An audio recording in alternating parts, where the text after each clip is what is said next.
We pulling it back so that we open, we got a straight path of airway. That's the same thing we doing if we got the BVM.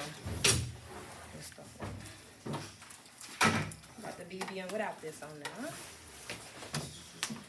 We're doing a CE grip. So we placing it, we making sure we got to seal the chin and the nose. The nose and the chin can always slip up your grip. And you hyperextending it, completing the seal, and we're gonna push some air in. Okay, that's airway with a BVM. But if that means they need ventilation, they can't breathe. They're not gonna do this without us. They need us to do this, or they won't make it. If we're using the nasal cannula, that mean they breathing. They may be sat in a little low, probably a little under 94, but they doing it. They doing the works. They need our help just a little bit. We're not gonna oversaturate them. We oversaturate, we cause more problems. Gonna give me a whole non-rebreather thing. By non-rebreather mask. Oops. So we putting it around their head the same way. Make sure it's back there. Their head's usually a little bigger. Okay. This head ain't that big. And we're putting it on there.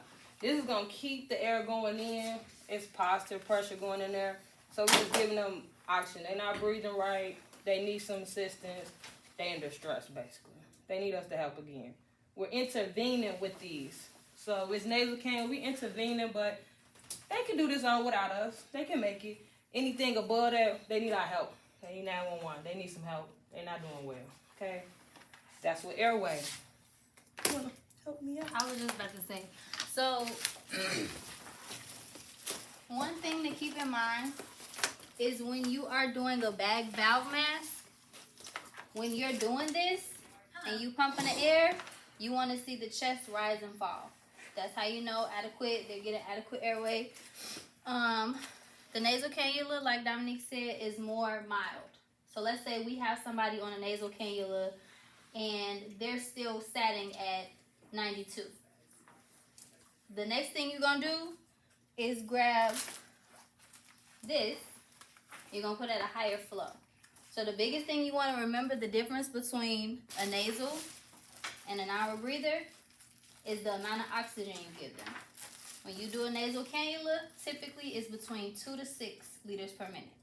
Whenever you have this, 5 to 10. It's something you want to know, you need to know, especially on the national and with the patient.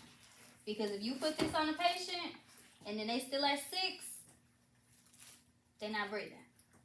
Very, very important things you want to know. Why is it 15? Huh? Why is it 15? Does it go to 15? Well, up to 15. Oh, So you go, is it 10 to 15? Mm-hmm. 10 to 15 liters. So obviously if you put this on and they sitting at 93 and you got them at 10, maybe move it up to 11. Sometimes, but a lot of people, fun fact, hate these. If they can't breathe, you're going to have people that try to take it off. When they got breathing treatments, they don't want to wear it. And you're going to have to be, in your license, if you don't wear this, you will die. Airway is going to be the most important thing you want to know. That's one of the things that they test for on the national. So when you're going through this chapter, you need to make sure you know, like the back of your hand. If a patient is sitting at 92, what are we giving them? Nasal cannula. Thank you. If the nasal cannula doesn't work, then what do we give them? Non-rebreather. Exactly. So that's something y'all need to know, like the back of your hand. Yes, y'all are in class, but at the end of class, once you graduate, you still got to take the national. So you want to know these in your knower, because airway, you're not just going to go through airway. When you get in trauma, it's going to be an intervention that you have to use with a patient in shock. ABCs, airway, breathing, and circulation.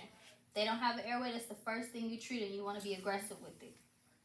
Okay, repeat it one more time. Give them the ABCs. ABCs, airway, breathing, and circulation. Everybody write that down. Put it on the index card so you can have it. And all of your assessments that you go through in class, that's going to be the thing when you're reading them questions, when you're looking at a patient, and your primary assessment, airway, breathing, and circulation. Do they have a patent airway? Is there a rise and fall to the chest? Can you see the rise and fall? If they can talk talking is a great way to indicate that they have an airway, but sometimes you got an unresponsive patient who they may not be able to talk, but they have an airway. So how do you check for that? Rise and fall of the chest, yes. Pulse is more for circulation. So circulation is the blood flowing through, pathway through the heart, all of those different things. We're an airway, but at a point in time, the airway, breathing, and circulation will switch. That'll be bleeding and trauma and all of that. But we're not going to go in depth into that, but I want you to remember airway, breathing, and circulation. Yes. Yeah, so for the bag, you know, you said you want to check for the, you know, chest rise and fall. So basically, Yeah. if it's not, you gotta just read. Basically Normally, rearrange if that. it's not, you want to make sure that this is sealed. So that's CE.